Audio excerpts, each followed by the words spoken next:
classification of elements, number one, and then periodicity in the properties. Modern periodic table, a very systematic classification of all the elements, okay, with respect to their properties. In fact, not just with respect to their properties, but also putting the element together with respect to the common features of the properties, and that invariably leads us to a certain periodicity in the arrangement of the element. Okay, so hydrogen, in fact this hydrogen is most of the time it is shown here, but it's not generally either a metal, but it should be somewhere here. Okay, in some periodic table you might have seen this hydrogen being shown here as a completely separate entity, simply because it is the most fundamental, if you want to call, it is like the most fundamental atomic structure, you can say that, because it is the simplest of atomic structure. Okay, one proton, one electron, as simple as that, and all other elements can be considered as if they are multiples of this along with the neutron added. Okay, so but don't worry about this right now. If it is shown here, it should be shown separately. So modern periodic table is a very scientific and systematic arrangement of all the elements that we know today, and also some of the elements that we still do not know, but their positions can be predicted in the periodic table based on the predicted properties. Okay, so this is the power of the periodic table.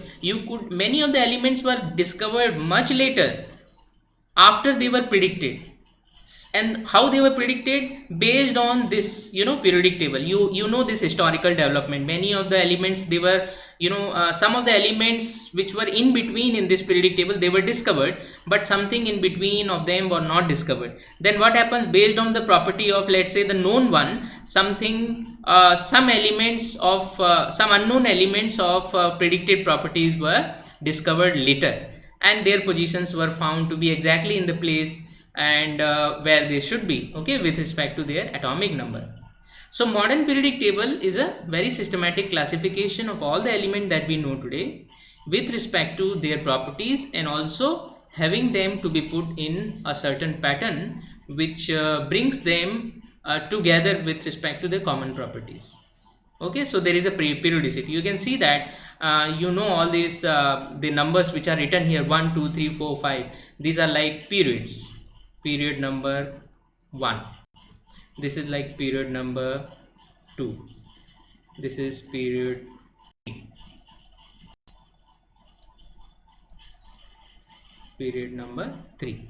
Okay, like that you have up to 7 period. When I say period, means you go in this direction, horizontal direction, and then you come back to repeat again with the element, repeat with the properties. So when you have, ignoring hydrogen, let's say if I go on with the lithium first, so lithium seems to be a metal, and if you go in this direction, the metallic property decreases and non-metallic property increases, already known to you, right? If you go from in horizontal direction from left to right direction, this is left, this is right, so if you go in this direction, you will see that the non-metallic properties increase and the metallic property decrease. But if you come again, when you find the element of higher atomic number but it doesn't seem to behave like non-metal, you again come back to put it under the metallic properties. So that's how you don't put sodium here, but you put sodium here, because there is a repetition of the property. In the similar manner, when you go on from here, sodium to magnesium, magnesium to aluminium, the periodicity in the metallic property, the metallic property slowly decreases. I'm not saying decreases to very great extent, but at least there is some difference, and then that property changes to slowly non-metallic property. Then again you find the element which has atomic number 19, but it seems to be again metallic, so you come back here and put it under the category of metals. Likewise, if you go on to do this, you systematically organize all the element into a certain pattern, and that leads us to this kind of arrangement. Okay, but you remember, you are very clear now that this arrangement is based on the periodicity, with the by considering the atomic number. Okay, so of the atomic number, increasing order of atomic number. You start with 1 2 3 4. In fact, suppose if you don't have this idea of repetition of property, what do you think will happen? You may go on to write the atomics, all the atomic element in this one row like this, go on like this, Or if you wanted, you can write down all the element from top to down. Whatever number of element that you know from hydrogen to 118, you can write down in just one column or one row, that's all. But you know, you ended up finding that okay, when you were writing them in one row, you find that okay, the another element which is supposed to be here, that seems to be having the property which is similar to this one, so you put it here. Similarly, you find the another one, you put it here. That's how you ended up putting this kind of arrangement. Okay, we have this weird look of this periodic table only because of discovery of more and more element. For example, suppose if you know today only 20 element, what do you think? You will still have this kind of weird look? If you know only first 20, sorry, not, yeah, only 20 element, then your periodic table will not have, let's say, this portion. Okay, from portion here to all this one portion, this portion will not be there. Then how will you arrange this periodic table? You can directly club this one with this block. This block can be easily clubbed with this block. And in that sense, you will see lithium, beryllium, boron, carbon, all them appearing together in one row. So it becomes like one block. But slowly when we ended up discovering more and more element, and also their positions were supposed to be placed next to each other, we found that these elements properties, they seem to be little different from this and this, and they seem to be in between, so they have to be placed in a different way. Anyway, you can see that the number increase in the systematic fashion, but the properties, when you find that the scandium's property is not exactly aluminum property, or it doesn't belong to the group of aluminium down, so you can't put it below aluminium, but it has to be put somewhere with respect to the property of, let's say, in between calcium and gallium. So what you do is basically you put it somewhere in between. Similarly, for all these elements, the properties are not either like of they are in between calcium and gallium, so you have to create a new place, and you ended up creating this kind of new place, and anyway the periodicity still followed. Okay, and then you discovered some more element which are called rare earth element, and there is a whole group. Think about this whole group of element, I'm sorry, not the group, but let's say the whole of this bunch of element which seem to be also in the incremental order. You can see here the atomic number from here to, okay, you can see from 11 to 12, then 13, 14, 15 it increases. Then you have new element put in between calcium and gallium, but atomic number wise they are systematically increasing. Okay, and then you go on up to 36, then you come back here 38, 39, 40, like that it goes on in the systematic manner up to 54. Okay, the noble gas here, then again come back here, and then 57, then suddenly you have element with the atomic number 72. So what about the element in between? And now if the law of periodicity applies, that means there must be lots of element in between, and they are here 58, 59, 60, all these up to 71. So why they are kept here is simply because the properties of all these elements, although little bit different from each other, but they all seem to be lying only here, let's say in between lanthanum and hafnium, in between this. Okay, so they have to be put, all of them to be put here only. Now in a way, systematically one should split this periodic table further. Actually you should have splitted this periodic table right here to accommodate them here, expanded this periodic table further, then this should have come back again, and like that. So that would have increased the weirdness of the periodic table. You understand what I am saying here? Suppose if you had to accommodate them, create a place here, then you should have splitted this periodic table here, just like this guy has, these two has been splitted here. Remember earlier, if suppose you didn't have the idea of these element, then this could be clubbed with this, so they could be in continuation, but then you had to split them to accommodate these element. Okay, because the atomic number increases and their properties, the property of these elements are in between of calcium and the element here and the element in this group, so you have to accommodate in between. Now if you have to accommodate these element also, which are like properties in between lanthanum and hafnium, then to accommodate them here you need to split this periodic table further. So this block should go in this direction. Okay, you should have a splitting here, and then this portion should be with this side, and this portion entire should be on this side, and then in between here you should have this one, whole of this. In the similar manner, you can see the lower row also from 89 to 104. So 89, 90, 91 up to 103, and then they should have also been accommodated here. That means this should have been further splitted. In actual periodic table, in reality, if we had followed this rule of splitting and splitting and splitting further, this should have lengthened more and more, and then we wouldn't have them kept separated here. Have you ever asked this question to yourself or anybody, that why we are keeping them separated here? Just to reduce the weirdness, that's all, nothing more than that. Actually speaking, you can put them here also, but only thing is that this will become more and more unnecessary elongated, and it will look even more weird. So what people found, okay, there are so many elements, we shouldn't be increasing the weird look of this. They simply kept it here. It's understandable, we understand it, okay. It's not that we don't understand it. As long as we understand, it's fine. So this group comes here, sorry, this this comes here.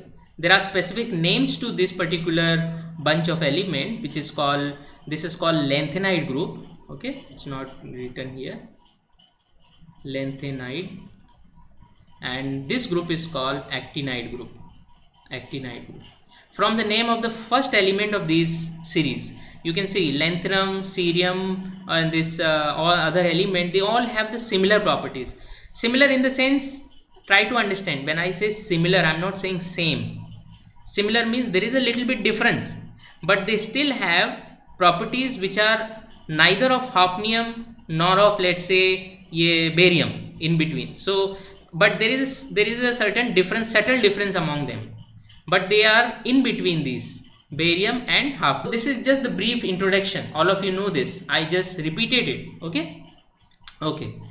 Going a little further with this, by the way, you should know the law of periodicity, the law which, based on which the periodic table is, a modern periodic table is like arranged. What is the law of periodicity? Can anybody tell me? Or what is the law of periodic table? See that the properties of all the element, they are the function, the properties of all the element, they are the periodic function of their atomic number. So you can see that we have arranged them in the increasing order of the atomic number. And what does atomic number mean? Anybody? What does atomic number mean? This atomic number is the point that we are highlighting here. So what is the atomic number means? Yes, it is either, you can say, number of protons, or for us the most significant is number of electron, है ना? In neutral atom, number of proton and number of electron are going to be same. So it is the number of proton, or so for example, when we say carbon has atomic number 6, all we are saying is it has 6 protons and 6 electron also. For us, the nucleus is not that important right now, the number of electron is important. And you can see that, so you see, when we say properties, the properties are function of atomic number. Invariably we are also saying these properties are also function of number of electrons and the arrangement. Dekho, number of electron, when we say, definitely invariably you are also talking about the arrangement. You are highlighting the point that when you say number of electron, the important thing is that it is not just the number of electron, not all the electrons are bunched up together in an atom, but it is all about the arrangement or their arrangement in the atom. And we have just looked at the arrangement of arrangement of electron in an atom. So please try to understand all that you have studied in your last chapter, that determines the property of these elements, okay. All those, atomic structure that you have studied, or the arrangement of number of electron, that determine the property, because the property is the function of atomic number. Atomic number simply means number of electrons in a neutral atom, and number of electron invariably is attached to the arrangement of electrons, or let's say the orbitals, with respect to the nucleus in an element. So invariably we are talking about the atomic structure, even in the arrangement of periodic table, even in the arrangement of elements in the modern periodic table. Is it clear? Make sense? Do you see the connection now? The significance of atomic structure here? Okay, good. Fine. You might be seeing something weird here written S block, D block, P block, F block. I will make sense of that in a while. Just hold on for a minute.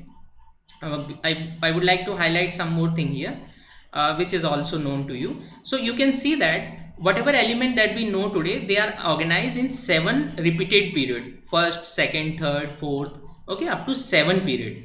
And then if you go down, this is like going across horizontal direction. Okay, when you're talking about period, you are going in a horizontal direction. And then when you go down a particular bunch of element, you call that as if you're going down a group of element. So like, you know, you have how many groups here? Okay, modern definition of periodic table as per IUPAC nomenclature, modern IUPAC system, what we do is, we don't, in your older text you might be seeing here in Roman letters certain things written very weirdly. The numbers sometimes were very difficult to remember. They have revised it to make it much simpler now, and we simply say this is group number 1. This bunch of element is known as group number 1. When you go down, okay, when you go down in this direction, you follow a group. So this is like group number 1. The next one is second group.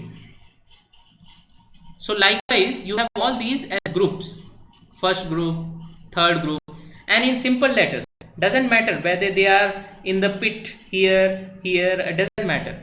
Whatever, as long as you follow this direction, you are encountering the group number, the increasing order. 1, 2, 3, 4, 5, 6. This group is also referred sometimes as 0 group. Okay, you can find out the reason, or you already know the reason. I will not discuss about that, but this group is sometimes also referred to as 0th group. Okay, and this particular group has very unique set of property. In fact, it forms like a milestone for a certain period. For example, for period number 1, this seems to be like a milestone. For period number 2, this seems to be like a milestone. As if you go in this direction and you find an element which is the most inert in that particular period, right? Like, you know, among all the element, you find this element to be the most inert. Okay, so these are all known as inert element, or this group is also referred to as inert element group. Inert or noble gas, right? Noble gas element group. Inert element. This is like renumbering. If suppose you had put this one also, then IUPAC would have renumbered the whole thing. Then it is like this: 1, 2, then 3, and then 4, 5, 6, 7, 8, 9, 10, 11, 12, 13, 14, 15, 16, 17, 18. Coming back here, 19, 20, 21, 22, 23. Like that, you see, so many things. This is like, it's like unnecessarily we are increasing the complexity of that. Okay. So that's the reason they decided not to put it here, unnecessarily increase the complexity. Already we are dealing with a little bit more complex look here. So they decided not to do that. Okay, and we simply, so okay, then you should ask the question, to which group they belong. They all are considered to belong to this group, third group. Okay, where you have lanthanum as a first. In fact, lanthanum is the first element of this series itself. Okay, they have shown as if lanthanum is separate from this. No, lanthanum forms the first element of this series. So I should write here lanthanum. Then actinium AC, it forms the first element of this particular bunch of element. Okay, series of elements. So lanthanide series, actinide series is one complete series, and the whole series belong here in this row, in this particular region. This is your lanthanum series, this is your actinium series. Okay, it's known that this particular group is called alkali metal group. That's good, then I don't have to talk about. This group is known as alkaline earth metal group, right? You know this, right? This is, and then generally the other groups are identified with respect to the first element itself. First element in that particular. For example, if I have to identify this group, 13th group, then I simply call it as group boron group, carbon group, nitrogen group, oxygen group, fluorine group, and anyway inert group, inert element group. So there are specific name also for these, but don't worry about them and in current scenario. Okay, as long as we can identify, when I say group number 1, I understand that I am talking about alkali metal group. Second group is alkaline earth metal group. 13th group is boron group. 14th is carbon group. Okay, and don't worry about from 3 to 12, because anyway they are specific groups of metal. Anyway, we know from 3 to 3 to 12 all these will be metals, but we will be mostly talking about the trends like this. So this is something known to you. Okay, and when you are moving across a period, you are moving in this direction. When you are moving across a group, then you're moving down a group. This is also something known to you. Fine. Now you can see here I have written, not I have written, but in this diagram you can see written as D block element, S block element, P block element and F block element.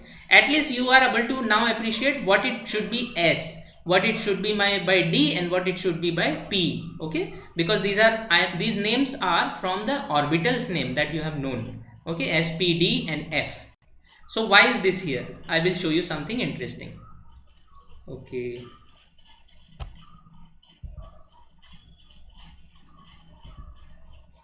Now this arrangement in this table, okay, it is also periodic table only, it's just that the elements are not there, elements are missing. And right now you can see the notion which are given about the group, they are on old convention, so don't worry about them. You can simply say this is group number 1, group number 2, group number 3, 4, 5, this. There was some weirdness about the previous notion, so don't worry about them. All I'm saying is they are 1 to, let's say, 18 up to here. Okay, and this helium is supposed to be shown here, but for just for a little bit making sense of the whole thing, the creator of this diagram has shown it here, but don't worry even about that. Let's say we say that this belongs here. Okay, what it means, what it shows here is electronic arrangement of element and only the outermost electronic configuration. Okay, this periodic table is showing here I'm saying outermost electronic arrangement or configuration, simply the outermost orbital which is being filled or which are being filled. Okay, so this is the outermost electronic configuration. So in this diagram we are not showing for any element the inner electronic configuration, and only the outermost electronic configuration is shown. That means the orbitals in which the electrons are being filled, outermost orbital. Okay, you can see here this is your hydrogen where you have 1s, this is your helium which is 1s2, and helium generally appears here for its noble behavior, but right now it has been, for electronic configuration sake, it has been put here, but don't worry, we know that it is kept as an exception. But then apart from that, if you go on further, this is your lithium with the, so electronic configuration of lithium will be 1s2 2s1. Then this is your beryllium with the electronic configuration of 1s2 2s2.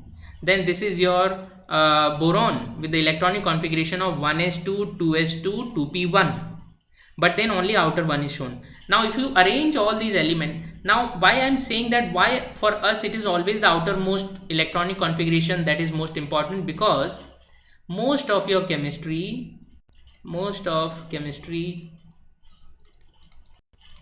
is decided, or let's say even chemical properties, chemistry or reactivity is determined by this. Okay, it determines most means almost all I'm saying. Okay, except few situation which can be tweaked here and there, but apart from that, most of your chemistry or chemical reactivity of all the element is determined by mostly the outermost electron. That's why we have considered only them. Okay, if you look at carefully, then you can see that the periodic table has again got a certain systematic representation of the orbital. Now we are using the term only orbital, please see. Okay, so you can see first of all one pattern. When you are repeating, when you are going from one period to another period, for example period number 1 to period number 2, this is your first period here, and then when you move from first period to second period, you can see the principal quantum number is increasing. That means you are going in more and more outer shell. Okay, the principal quantum number is increasing. You can say that actually the size of the element is increasing. Let's say for just first element here, let's say this is your nucleus, and then you have only one shell in which the electron will be occupied. Or I'm going to draw now, let's say for the this element in this particular period. So say for example you have a nucleus, and then you have the first shell which is of principal quantum number 1, and then you also have second shell. Now the electrons are being filled in n is equal to 2. This is 2, this is 1. Okay, in this case it was only 1. Let's say 1. All the electron will be occupied in this.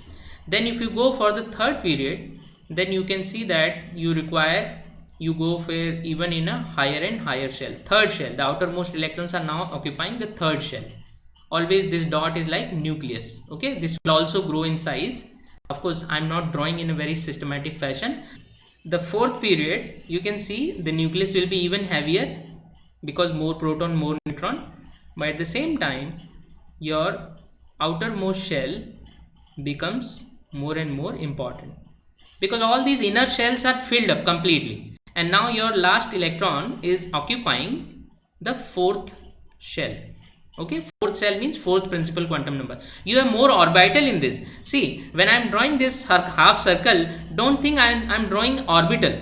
Within this principal quantum number, you have other orbital also, s, p, and even sometime d. Okay, here you have 3d. There is a reason for that, I'll tell you. But I'm saying that you have many orbital, and even in p you have p, px, py, pz. So there are many orbitals. This is just the shell, principal quantum number. Okay, then you have let's say this one, and then you have 1, 2, 3, 4, 5. Likewise, I'm saying you go on, and then in the sixth element, the seventh period, if you go on, you're going to have 1, 2, 3, 4, 5, 6, 7. You can see how the size of atom is going to increase. Naturally the size will increase. The mass is also increasing. The size of atom is going to increase because your last electron is acquiring the outermost orbital. Okay, although it may be acquiring the s orbital. Please see.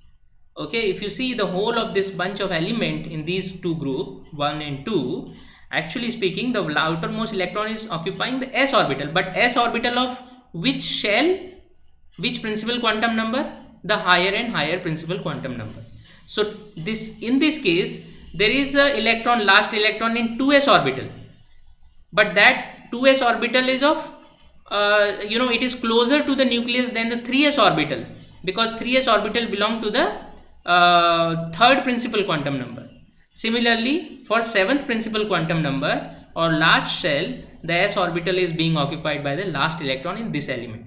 So likewise, you can see that that when you go down a period, when you go down any group, if you look at, this is how the size of the element is going to change. If you go to here, from this element to this element, the size of element is going to increase like this, because the systematic increase or addition of outermost shell is happening. Okay, that's fine. What about when you consider going from this direction, going from here to this direction? That means across a period. Okay, let me pick up another color here. When you go across a period, for example, you take the same element here. This is how it looks. Okay, the first orbital, let's say 1s orbital. When you have here the next electron, next element, a little bit increase in nuclear size will happen, because if you go down a group, the increase in nuclear size is drastic. But if you go this way, the increase in nuclear size will not be drastic, it will be gradual. You see, I am using the two terms. I am using the term here. One is I am saying increase in atomic number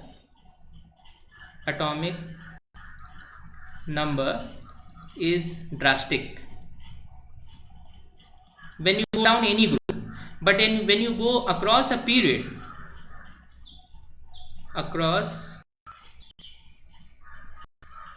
okay, this is something which I can, across a period,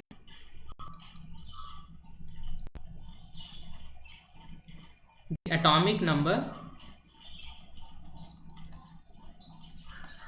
increases gradually. Gradually means one after the another.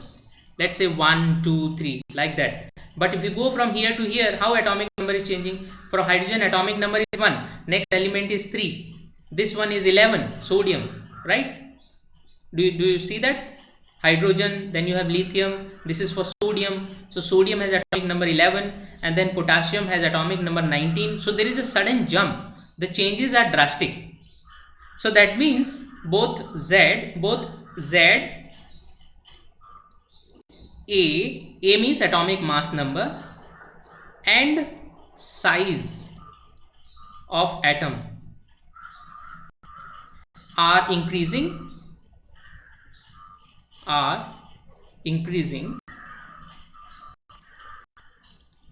drastically. But if you go across a period, then more precisely I should say only atomic number increases gradually. Okay, atomic number increases gradually. So if the atomic number is increasing gradually, the nuclear charge is increasing. But then you don't have the further addition of next cell, because it is in the same orbital. Please see, it is in the same orbital, same shell. When you say same shell means, let's say first cell. So in the same cell you are adding more and more electron. You can see here the principal quantum number is 2. That means second shell. Okay, for this particular case you can say that there is a second shell. Your electron will go on to add only in the second shell. Whether it is p orbital, the p orbital still belong to the second shell only. Okay, 2p. So 2p of the second cell. That means the electrons are filling up only in the same shell. So when you go this way, your nuclear size may increase a little bit, but actually speaking, let me draw 2 at least so that it is clear. For the, let's say I am drawing for example this one. Okay, so you can see that what will happen is, when you add more and more number of electrons and the nuclear charge is also growing, ideally speaking you may say, okay, the size of this atom should not change, right? But actually speaking, the size will shrink a little bit. The reason being, your nuclear charge is growing, and at the same time in the same location more and more electrons are increasing. So it's like the attraction between the nucleus and outermost electron is increasing gradually, and that will bring the closeness between the nucleus and the outermost electron. So that means the size will gradually decrease. Okay, this will lead to gradual decrease.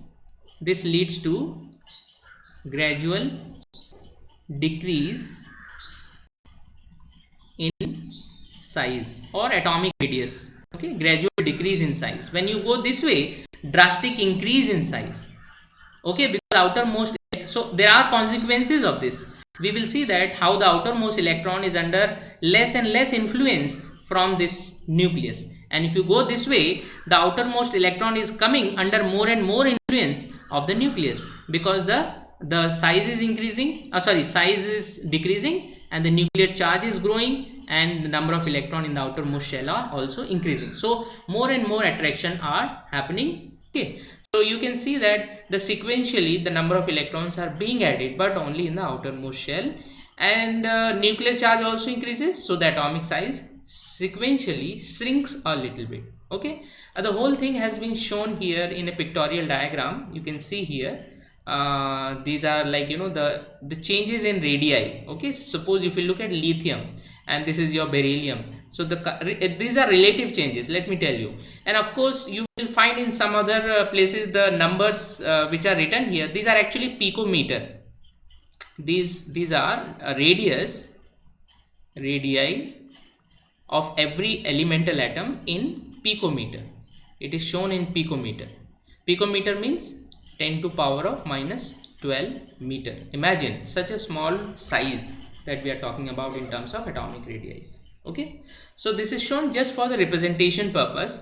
Now you can look at, you know, how the sizes are drastically changing if you go down, but the sizes are changing in a certain relatively gradual manner if you go across a period, right? and then you can see that the size shrinks, simply because we understand, because of more and more electron added in the same shell, okay, and also the nuclear charge growing, the power of attraction between the electron and the nucleus increases, so the atomic radii shrinks more. Okay, so that is the effect that we are seeing in this particular table.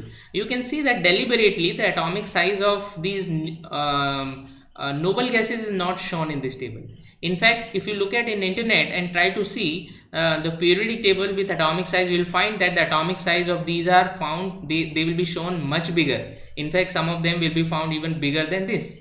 The reason is not that the atomic sizes are big, but the method which is employed to do the measurement.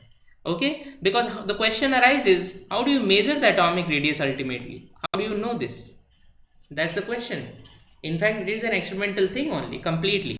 So spectroscopy comes into picture again. That is where you have something called as X-ray diffraction spectroscopy. You have to work with the solid then. Okay, you can't work with the gas. You can't work with the liquid also, because you have to freeze the pattern in, you know, in space, and then you should be able to hit with the X-ray. Just like in Rutherford experiment, it was gold foil that was used, right, so that the atoms are frozen, and then you study that how the electrons are moving across. If the atoms are moving themselves, then you can't do that kind of study, right?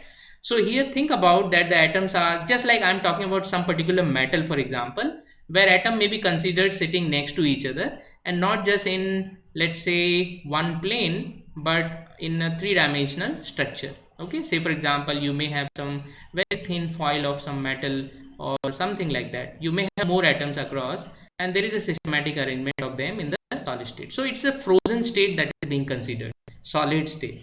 And then now you should have the question that what defines the boundary now. When you say radius, your idea should fix in terms of, okay, fixed radius. Okay, when you say radius, it is very easy to get deluded. You are talking about a fixed distance of a certain region, right? Yeah, but we have already discussed in your syllabus now that there is no fixed boundary. The atomic orbital is more of a diffuse, because the electron density is diffused across this. Okay, if you see in the s orbital, for example, suppose if you talk about one s orbital, you see that the more and more electron density is very close to the nucleus, right? If you go little away, then the electron density become little bit faded away, like this. I'm just trying to picturize, very difficult, but because it is a wavy structure that has its distribution of presence in terms of electron, okay, which is measured in terms of probability density.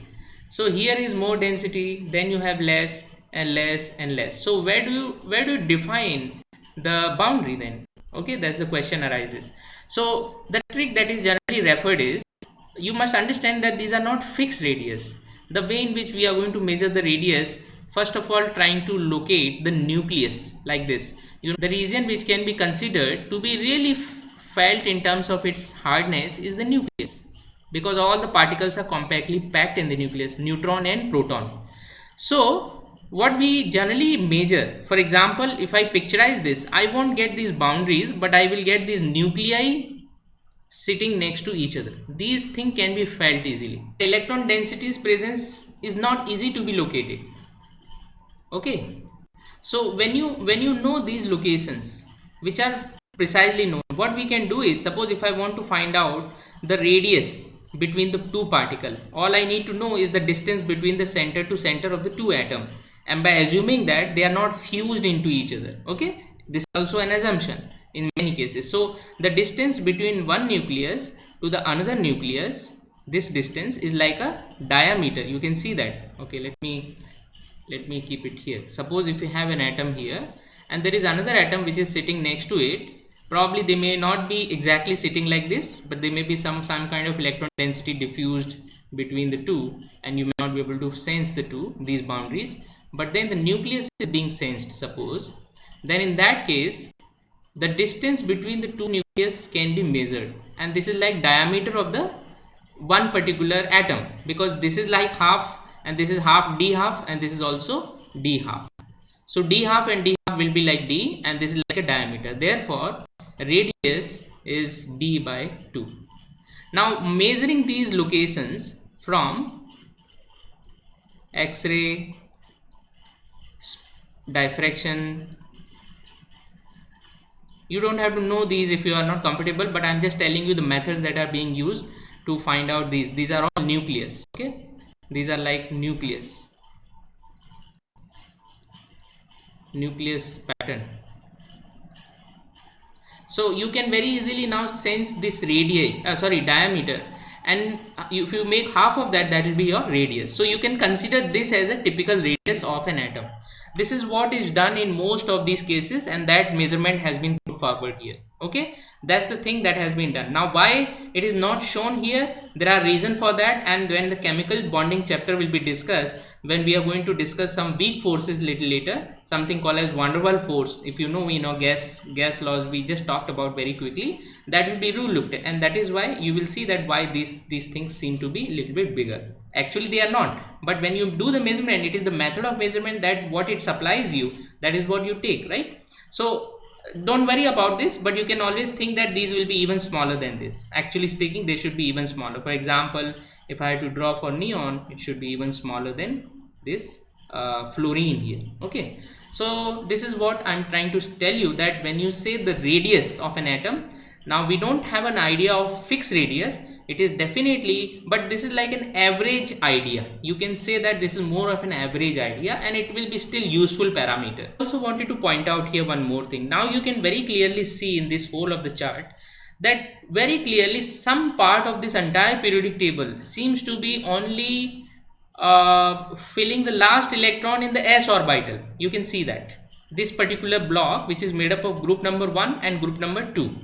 This is group number 1, this is group number 2.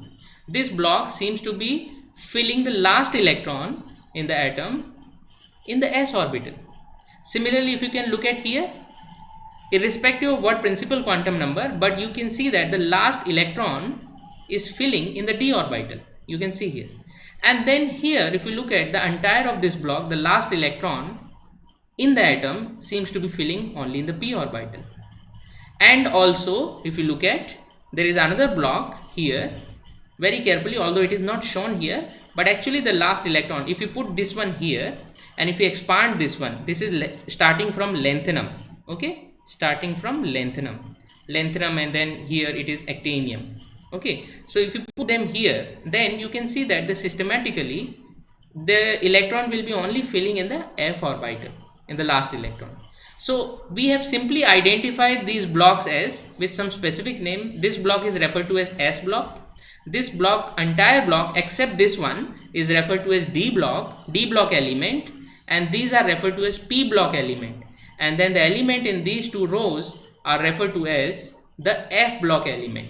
And what I'm trying to say is this whole thing is referred to as s block element, s block of the periodic table. This block is referred to as d block, this block is referred to as p block, and these two rows, this block is referred to as f block elements. Okay, so you can clearly see now we have a revised understanding of atomic model, and it is much more pattern that is emerging out. You know, the earlier pattern was only in terms of atomic number and periodicity of the properties, of course, but then you have much more deeper patterns. They seem to be also emerging deeper pattern in terms of, you know, the how electrons are filling which orbital. These are new kind of pattern that you are able to recognize now, and you can see them based on this. In fact, many times it will help us to talk only as s block elemental property, d block element property, p block element property, f block element property, and you know, it is a useful way of looking at the system in a deeper way. Okay. Inert gases, their electronic configuration or their chemical properties are very unique. We all know that these are the most inert chemically. So there must be something with respect to the arrangement of the electron, and we know that the total number of electron in these atoms, which are like the noble gases, we know that they fill all the orbital completely, right? So the last electron which is going to accommodate itself in this atom will make sure that all the shells are completely filled, and that is why the electronic configuration of these elements become important, because they are like milestone in the entire of this periodic table. This one milestone for this row, another milestone for another row, like that. So it is interesting to look at the electronic configuration of them, and you can see here, except the helium, okay, because helium also the electronic configuration is 1s2. This is like filling out first shell completely. Then you can look at the neon electronic configuration. This electronic configuration 2s2 2p6. Second shell is the last shell here, and the two orbital which belong to this or second shell are s and p, and everything is completely filled up. Last electron fills in p. So you can see that this becomes now inner orbital. So here also you can see that 3s2 3p6, 4s2 4p6, 5s2 5p6, 6s2 6p6.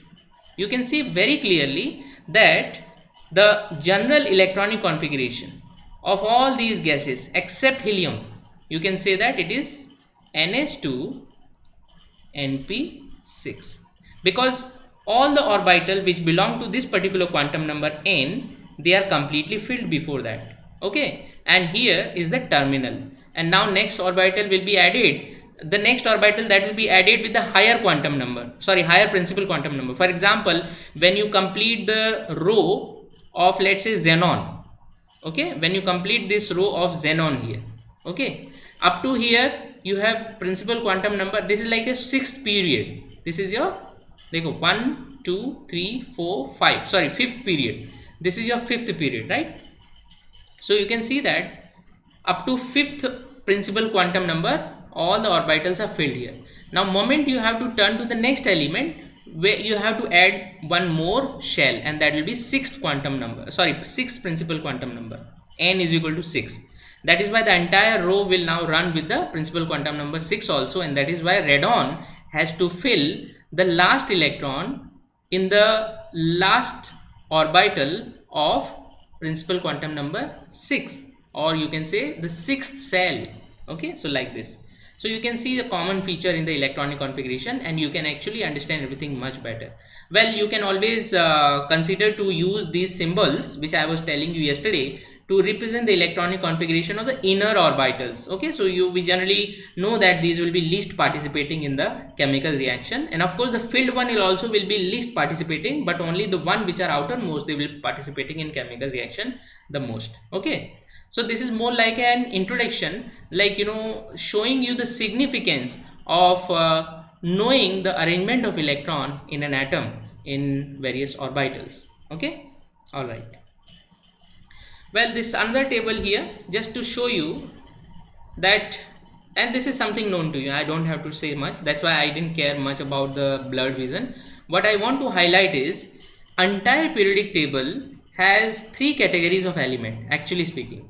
One are clearly called as metals, another are called as non-metals, and there are very few number of metals, few number of elements which are called as semi-metal.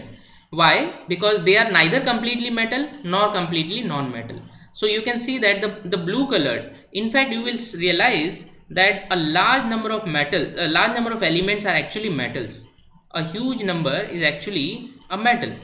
If you typically count, probably about 20 elements are only non-metal, including these one, I think, okay, or sorry, non-metals here, they are only about 20, the yellow ones, and then there are elements which are in pink, and they are like semi-metals, or you can say that metalloid, okay. So basically these have properties in between the metals and non-metals, very unique properties and very useful one, no doubt about that. So but you can appreciate that your entire periodic table exhibit the elements, a very large number of them are actually metals, you can see that, except about 20 of them are non-metal, okay. So this is something you should be able to appreciate and know.